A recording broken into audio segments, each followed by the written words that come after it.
Field School of Continuing Education. He was teaching a social media and internet business class and web analytics. And you couldn't find the more aloof and quiet person than I was in his classes. I know it's very surprising. Okay, so let's start from the beginning. You notice this page when you type a query in Google and hit the search button. This page comes up really quickly, right? This is the search engine result page. In marketing parlance, we like to use the acronym SERP. All right, so if you hear me use SERP, this is what I'm referring to.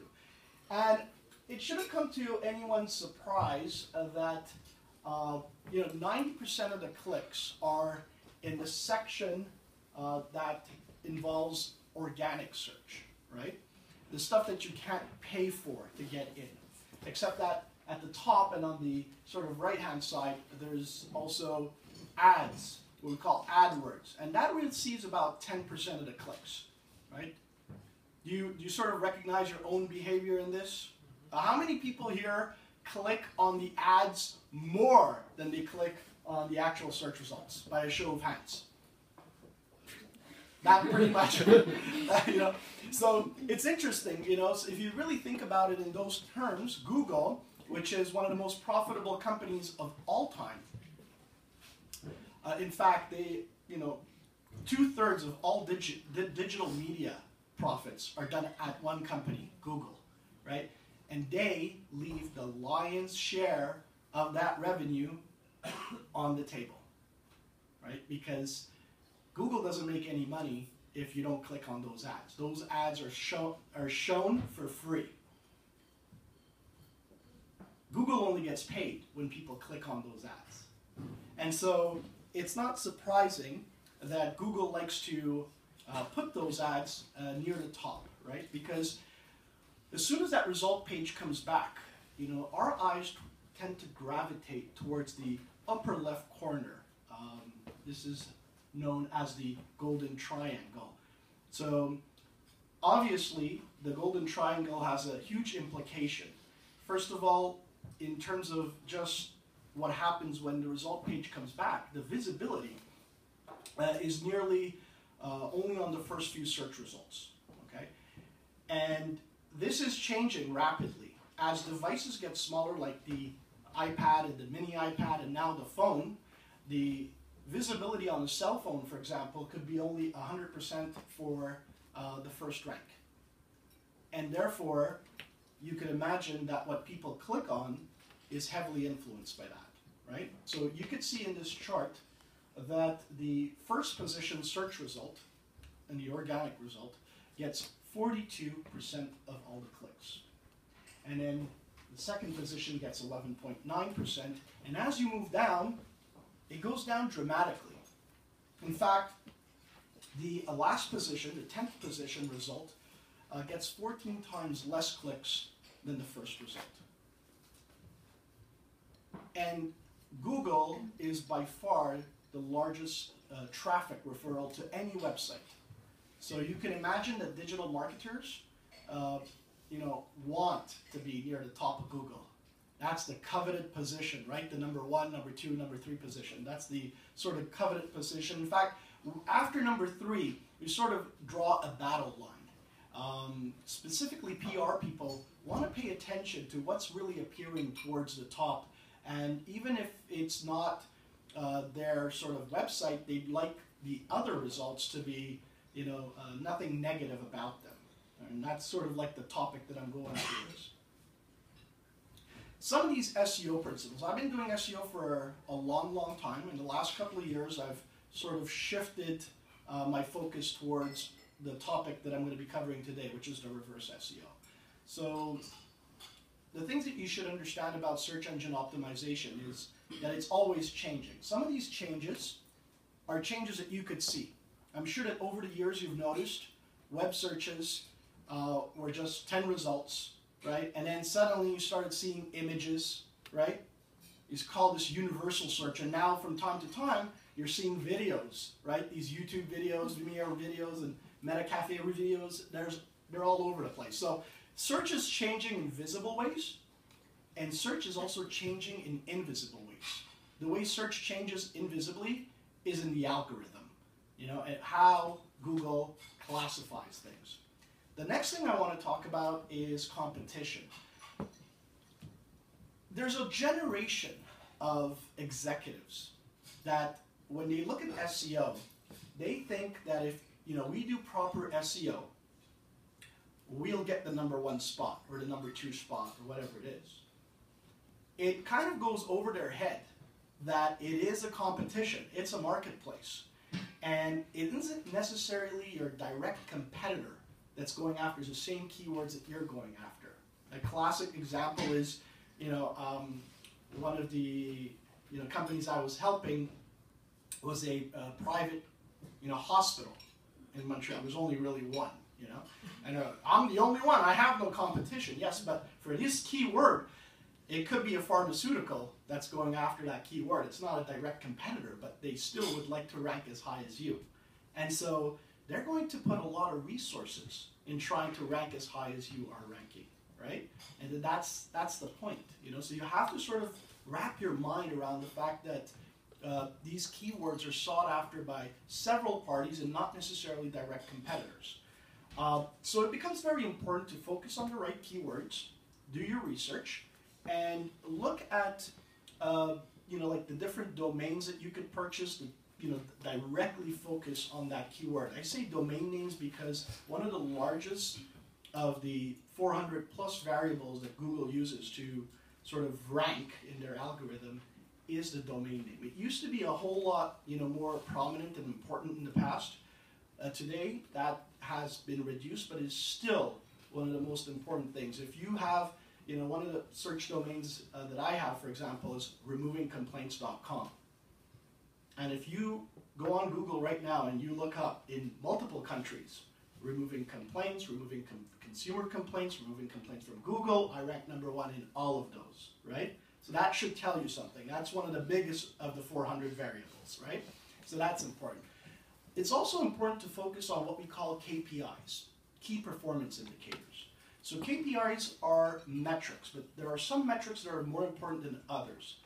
Wrongfully, people sometimes try to focus on what is the volume of a certain keyword, how often it's searched, and how much traffic I can derive from it.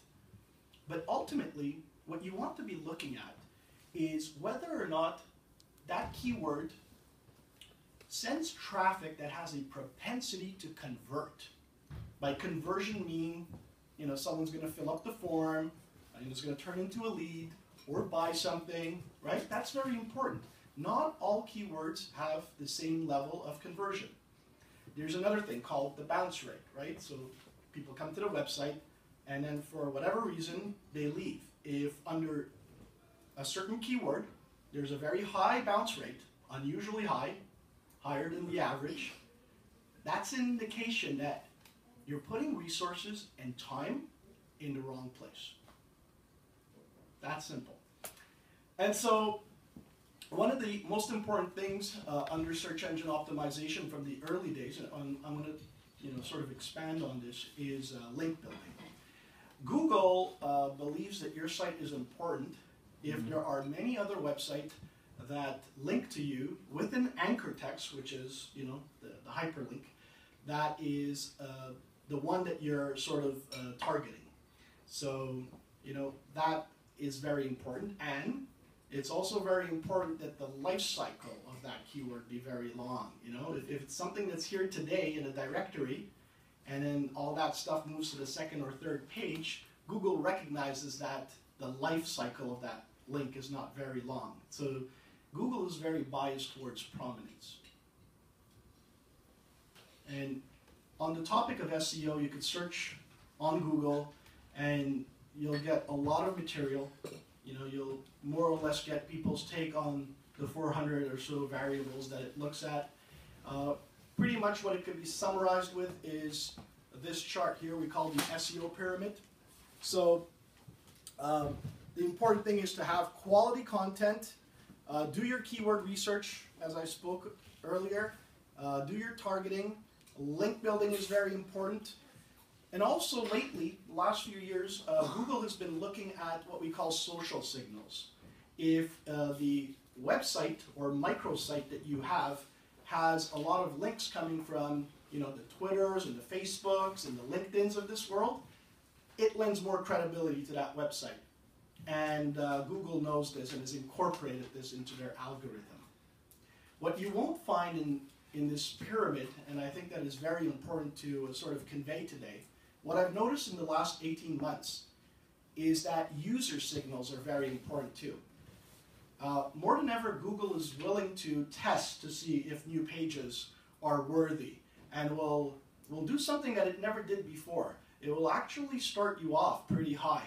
You know, if it notices that you have some links and, you know, and that sort of keyword is not too crowded. And then, if people don't click on it, you're going to see that position drop. Okay, so I just wanted to convey that to you because there's a very little important nugget in there on how we can manipulate things, right? We'll get to that in a second. So, coming to today's topic. On the internet, there are a lot of places where people can review businesses. And in fact, you're encouraged to review, right? So, Angie's List for contractors, Yelp for restaurants and hotels and whatnot. Google has its own reviews. Professionals get reviewed, right?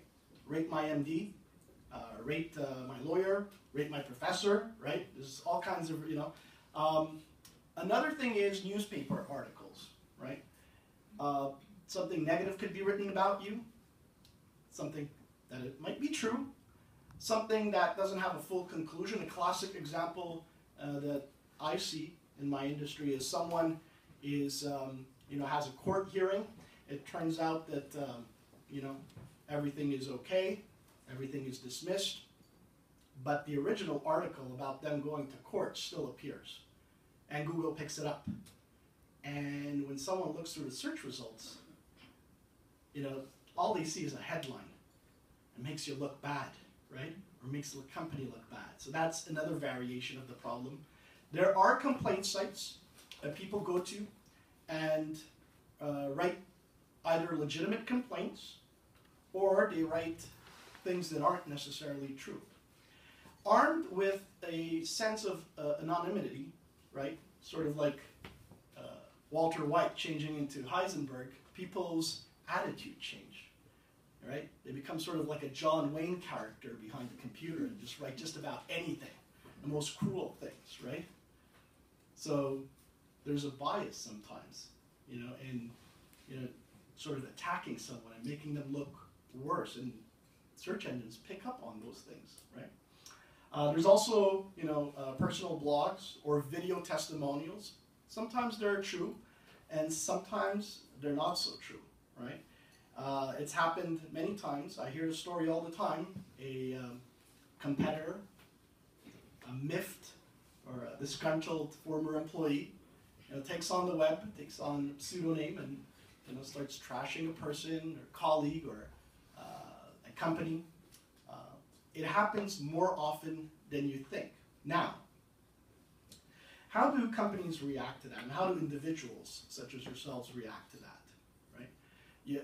I'm sure in this room someone knows at least one person that has been victimized in this way.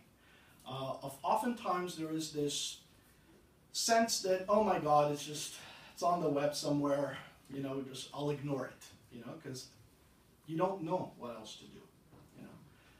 If you ask the newspaper to take the article down, or the website, they have a freedom of speech, a third-party doctrine, they can't be held liable, right? Someone else wrote it.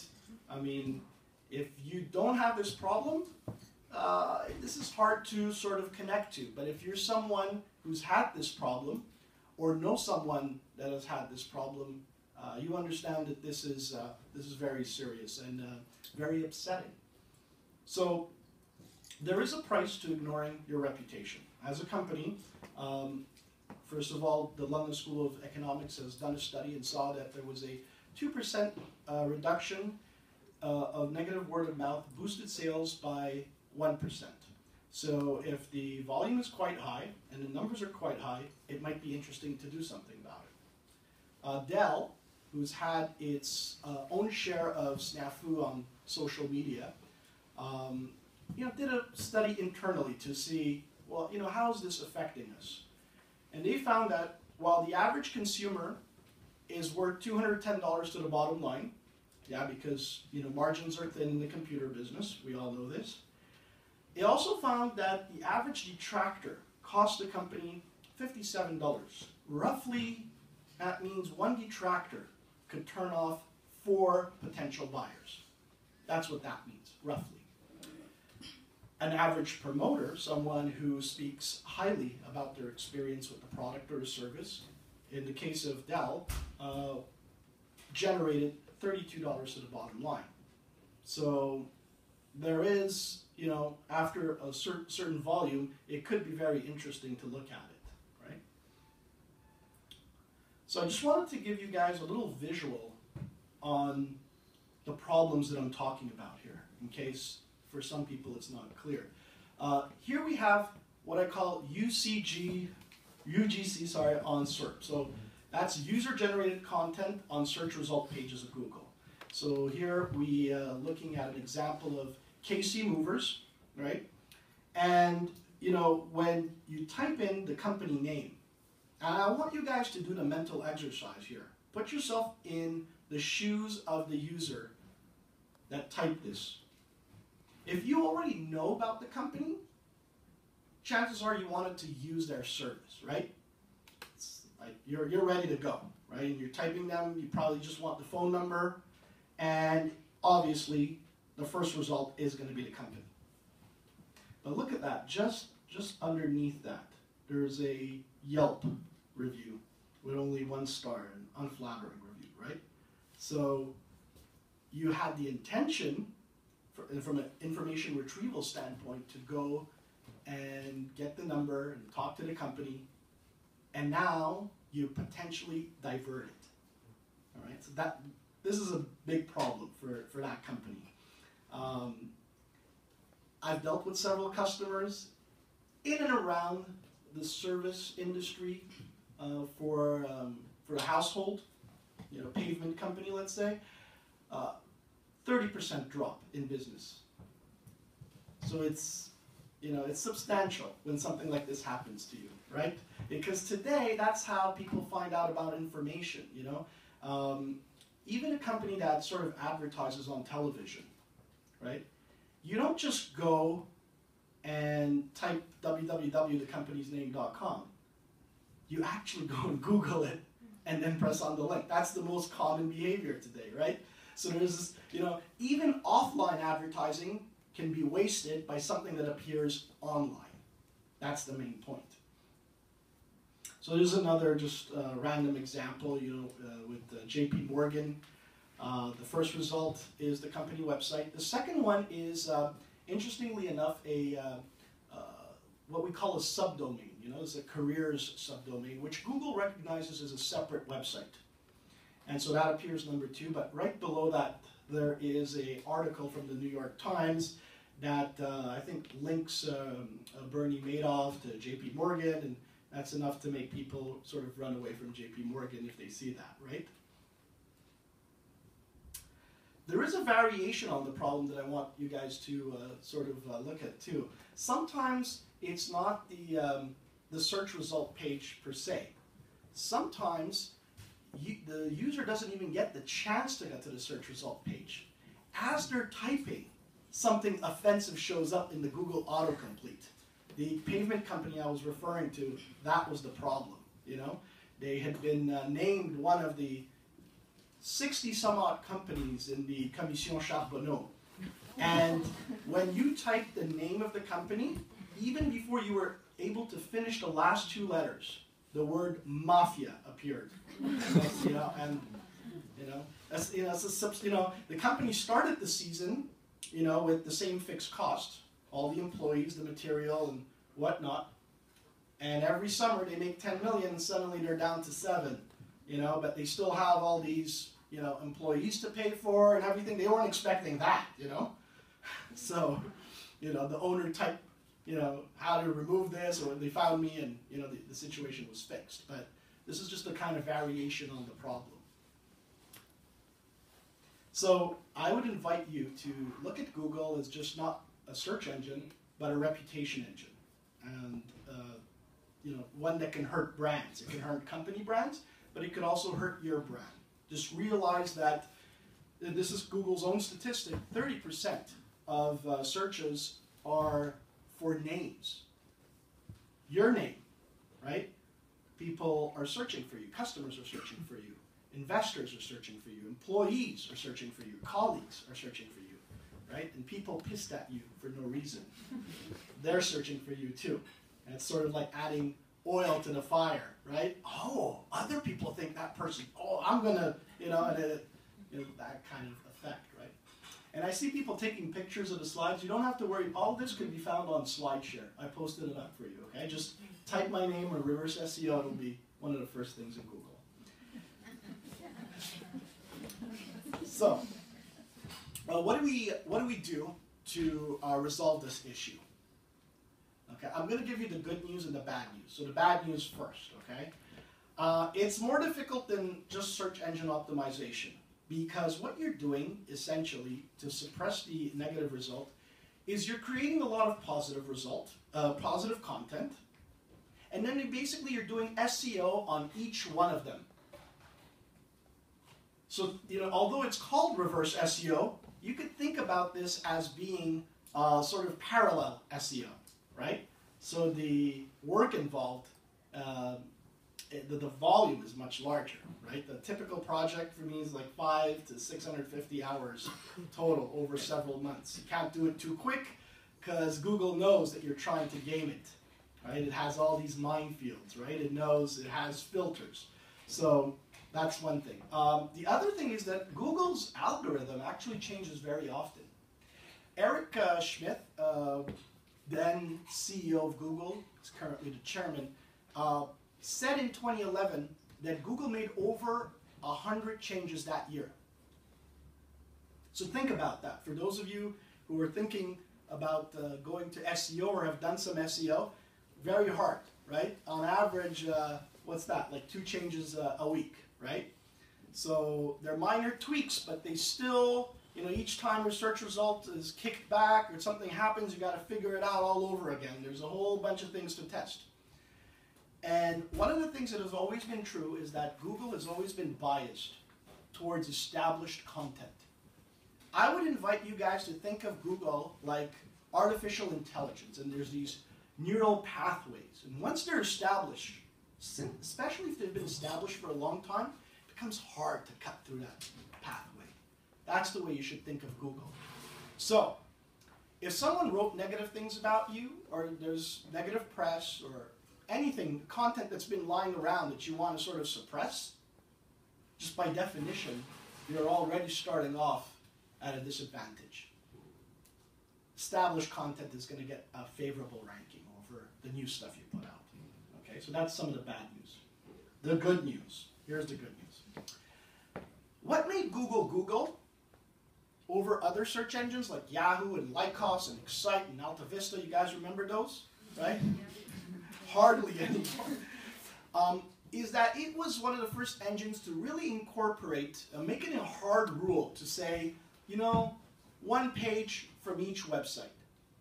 We're not going to have 3, 4 on the first result pages in the same website, right? Google is eager to mix it up. It's eager to add pictures and videos and content from different websites. So that's something the reverse SEO specialist has an advantage on, right? They could, spread content and sort of like divide and conquer, if you will. Just, that's one of the advantages. Now, the other advantage is you've probably heard of all this Panda and Penguin stuff, these Google algorithm updates. Just out of my own curiosity, how many people here have heard of Panda and Penguin? 3, 4, okay, that's it. 5, all right. Not too many. So these are just basically different algorithm updates that have hurt certain websites. One of the algorithm updates is called Panda. And what Panda does is basically, if you have ads on your website, it's a little punitive. And guess what? A lot of these complaint websites and review websites, the way they make money is by selling ads. So that's one of, it's one of the good news, right? So just to clarify the Panda and Penguin, basically Panda identifies thin and weak content on your website and then basically penalizes you for publishing it. And Penguin, on the other hand, penalizes you for thin, weak content or content that is somehow judged not to be very credible, such as the ads, and you getting a link back from those pages. That's the difference, in case you're wondering. So some of the techniques used to bury these search results, to incorporate social media.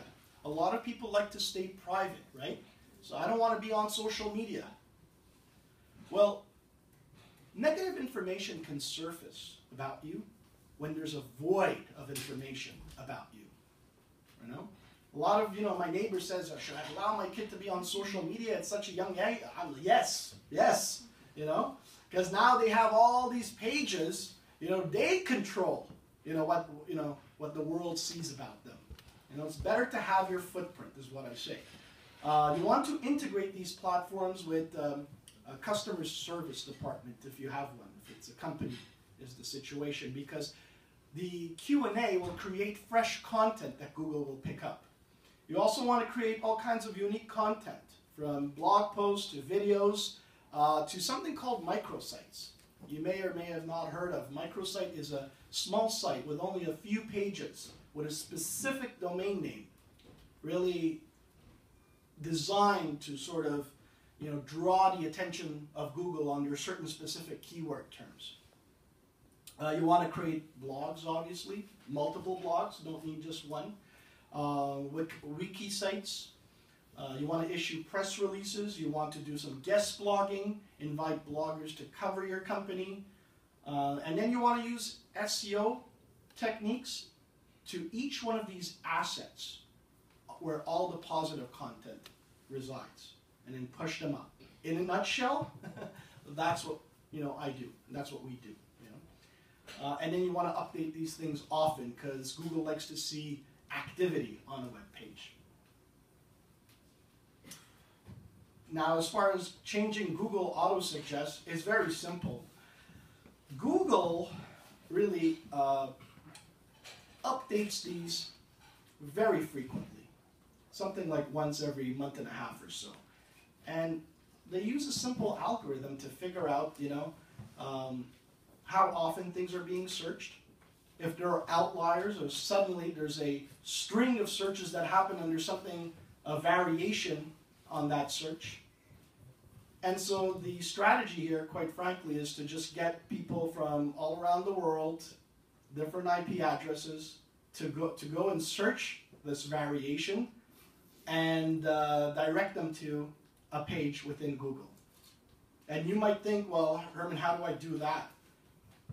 But there are sites that allow you to reach out to these people. You've probably heard of Microworkers, or Amazon.com has a service called Mechanical Turks, right? So that's the way that's done.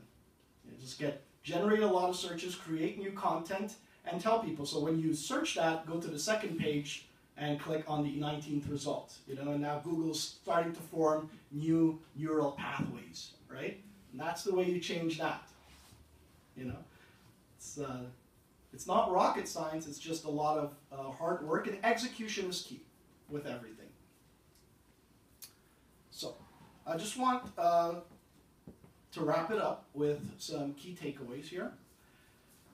Number one, I would say, if you weren't even interested in this topic, maybe the most basic thing that you took away today was that you should own your brand, right? Own it. Create your blogs, create your content. You want to state your claim on social media as early as possible. You can then develop the content at your own rhythm. Understand that you will always have that option, so it's better to have the option. Build your social currency. If your brand is important to you, if you're a professional or a company, you want to have different social media assets, and you want to publish content, keep it fresh, have those things linked back to you. have those things linked back to microsites, and you want to basically develop content and curate information that you find out there to communicate with your audience. And if you do find yourself with a reputation issue, what I will say is that, and I've taught professionals like concepts in search engine optimization in great detail, several weeks of courses. There is no body out there that sort of controls SEO professionals, really. There's not an sort of oversight that way, sort of like for lawyers that have the Bar Association or accountants or whatnot. You want to make sure that you have a credible SEO professional, and you want to check and see if the work that they've done is the same caliber of work that they would need to do to work on your particular problem. It's very easy to do SEO on a very niche topic, in a certain language, maybe even focused on a certain city. Conversely, it's harder to do it at a larger scale. Let's say you aimed at something that everybody wants to be number one on. My favorite example in my career is the term jewelry. I used to work for a company in Montreal called ice.com, and they used to sell jewelry. They were the second largest online jeweler in the world, doing about $80 million a year, and I was able to get the number one result under the term jewelry. So that so there's many levels, and you want to sort of ask the person, like, what have you done? What are your references? It's very, very important. And discretion, I would say, is also very important. Sadly, there's an ugly side to this business. We're seeing more and more incidents of what we call digital extortion. If it's not enough that former employees or competition could sort of write negative things about you in order to extract something, we're now seeing professionals in this field who are not able to deliver and sort of hold the project for ransom. So I just did want to leave you with that note, as sour as it may sound, but it is something to be aware of. And I don't know if there's any questions, but I'll be very happy to take them. It doesn't necessarily have to be, I think, on reverse SEO. It could be anything with regards to search engines. Yes, I think we have a couple. I'll start with the lady first. Go ahead. I was just telling her I was curious. Oh, okay. So, gentleman in the back, yes. I've heard there's such a thing as white hat and black hat SEO. Mm-hmm. Is there such a thing as white hat and black hat ORM? So because one is very much linked to the other, the answer to that question is yes. And basically, what defines white hat and black hat is essentially what Google expressly forbids, and says that they forbid on their website. So if you in your endeavor you're trying to sort of cross that line, that is black hat SEO, and it doesn't matter if you've done it for ORM purposes. It will still probably be nabbed. So yeah, good question.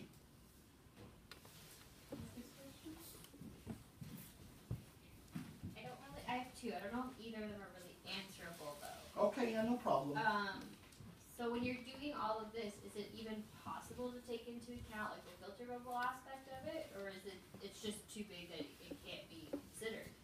Which one? The reverse SEO? Just Well, reverse and regular, like either way. Really. yeah. I really like the question because there's something that I should have specified during the presentation, and you give me the opportunity to do it. If you're doing SEO and you go out and look at different SEO techniques and you get a list of things that are sort of that you should be tweaking, you can't apply it like a checklist, and that's when things stand out. Because Google knows the level of SEO proficiency, let's say, you should have for an equivalent level of traffic. So that's one of the first things that is going to throw off Google, right? I mean, as your on-site SEO gets better and some of your off-site SEO gets better, you also need to have the equivalent traffic, right? And so it's possible, like professional SEO people will make sure that they do a lot of these variables concurrently, you know, and not to sort of trigger the filter. Then within each one of those lists, there are things that you could do, shortcuts that you could take that will also trigger the filter. I talked about how the most important thing is link building. If the links that you have, for example, are all pointing to the home page, right? And you have a quite a growing, let's say, visitor base and a lot of pages on your website, Google will flag that as something that it believes is not natural.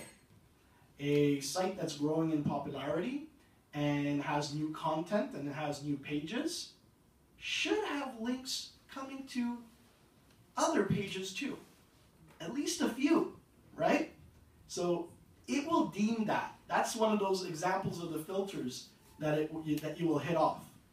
Another example of that I've seen is, for example, you know, you have a site that is North American focused and has a few links from North America, but has hundreds of links from a small country somewhere else like Estonia or something. You know what I mean? Like, that's another filter right there. It's like, whoa, this is not natural, right? Or the anchor text. And this is a very popular one, actually. The anchor text being the same thing over and over again. It just happens to be that every site that linked back to you used the term removing complaints. What are the odds of that? You know what I mean? Nobody used removingcomplaints.com, nobody used removing reviews or removing information, right? So you're gonna trip the filter for sure, and they're gonna know. So I don't know if that answers one of your questions. Yeah. The other one, I guess, is maybe perhaps it's also probably not answerable, more opinion based, but the idea of pushing down sites that have ads. Could this be maybe Google trying to monopolize the ad world? Most definitely. There has been reports. In fact, there was one just a couple of months ago where it has been said by the affiliate marketing community, and I'm not going to get too much into it. It's basically people who make money from Amazon promoting the products, right? That in a recent update, all of those sites lost rankings, and substantial rankings. It has been theorized that that was Google's way of removing hundreds of millions of dollars away from Amazon's ecosystem into, God knows, I mean, eventually theirs, but for sure remove that money away from Amazon's ecosystem. So yeah, I don't know if that answers your question, but some of this is done purposely. It's a very strategic, you know? Yeah.